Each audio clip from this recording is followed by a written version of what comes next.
this has a Uttar Pradesh connect. If we talk about what Siddhant was talking about 2019, 2020 and talk about the CAA protest, it was in fact the Yogi Adityanath government that had approached the MHA to actually begin this crackdown on the PFI, considering they said that they had masterminded these CAA protests.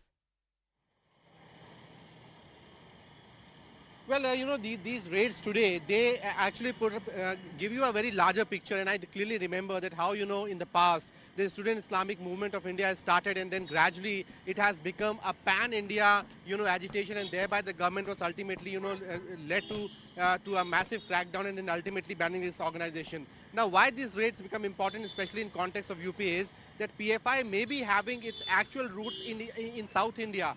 We might be seeing, protests happening there right now. But it clearly seems these raids clearly establish that the moment has actually come when PFI has actually become, a nationwide strong presence with roots also in the faraway states like Uttar Pradesh.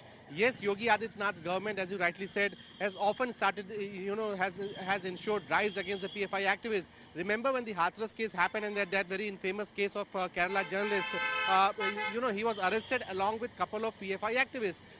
The people who have been arrested today, their role was clearly established as far as the anti-CAA protests way back in 2019 were concerned. We are talking about Wasim, the man who has been arrested today itself. So the point here is that PFI was actually looking for a state like Uttar Pradesh with a large minority population, with a government which is often seen as crossing, roads with what is called as the Muslim interest. There probably PFI was trying to cultivate new grounds. It was probably trying to, rope in new recruits for its organization.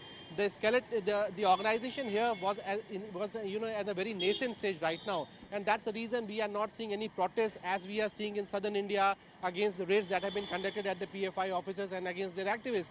But the fact that 8 people have been arrested, and that too from across at least 5 to 6 districts, including Lucknow, Varanasi in eastern Uttar Pradesh, Ghaziabad in western Uttar Pradesh, Barabanki and Bahraich, close to to Lucknow itself. That indicate that PFI was actually on the way of building a strong network of activists in the state of Uttar Pradesh, and by today's raid, that fact has again been established. All right, Pranshu, thank you so much. In fact, I'd request all my colleagues to stay on with me. And let's now take a look at why exactly is this crackdown on PFI and SDPI really significant. We are talking about a 13-state crackdown. This is what we've learned. Now, this is the biggest anti-terror crackdown because this has happened over 13 states. A very, very coordinated sort of raids that were conducted since the dead of the night. They continue in various states of the country. So that is something which is point number one, biggest ever anti-terror crackdown yet.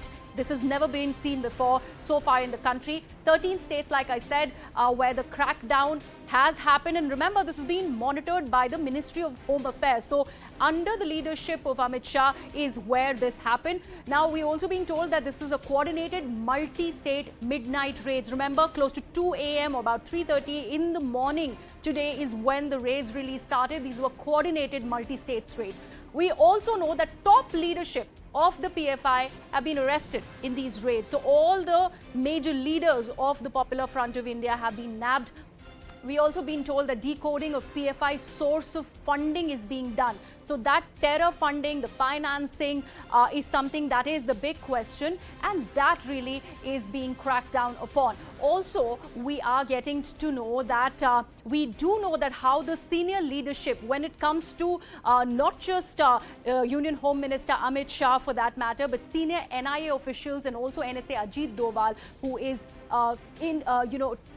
where they are actually looking at this entire process, and they remember were there when this crackdown really was launched in the dead of the night. Let me take this across to my colleague Arunima, who has in fact brought this story for us, and this was something that we broke first. Arunima, the fact that this is a well-conducted multi-state crackdown that we are looking at over here, and of course under the MHA. This is advised by the MHA. There's been a meeting that's just about ended some time back, about an hour back, which was presided over by Union Home Minister Amit Shah. What do we know that's come out of it, and something that of course was being planned for some time now? Yes, because this was being repeatedly asked of the leadership of the country as to why you're not banning the Popular Front of India. The point where the anti-CAA, anti-NRC protests were happening, the point when Northeast Delhi riots broke down, when Bajrang Dal, VHP and RSS activists were killed in southern part of the country, every time agencies would investigate and say there is evidence to suggest a PFI role, and the question would be asked that if there is so much evidence, why are you not banning this organization? Now we know why. Because there is a viewpoint within the government that banning doesn't really help. It just gives the organization a chance to change its name and come back in a new avatar, like we have seen SIMI turn into Indian Mujahideen and continue to do its work. And this is the solution that the leadership of the country came up with, to arrest the entire top leadership of Popular Front of India. 106 arrests have been carried out today. It's a multi-agency, multi-state crackdown. The chairman of PFI is in custody. All the district leaders, the zonal committee members, the zonal heads, they're all in custody. So essentially you are cutting off the leadership, you're cutting off the source of funding. Terror financing is one of the allegations that NIA has made. At least 5 new FIRs have been registered before these crackdown began, and we are told in the searches they have recovered more than 100 digital devices. Why is that important? Because if they are talking to each other on encrypted platforms like Telegram, that digital device will give them an insight into the conversation. There are pamphlets that have been seized as well. So the charge that they were instigating youngsters against the country, those pamphlets helps them prove that in a court of law. The charge that they were carrying out anti-India conspiracy, all the documents that they have seized will, once scrutinized, perhaps will give them some insight into what that conspiracy was. So step 1 has been taken. Step 2 will be to get evidence and charge sheet them, and we'll also have to wait and see if ultimately all of this evidence is put together in a form of dossier, and under UAPA, PFI is banned, because if you ban that organization, they can challenge that ban in a tribunal. So you have to be absolutely sure about the evidence that you have before you carry out that ban. All right, Arunima. In fact, remember, we're talking about this organization that really sprung up in the year 2006. We also have told you how the top leadership of the PFI has been arrested.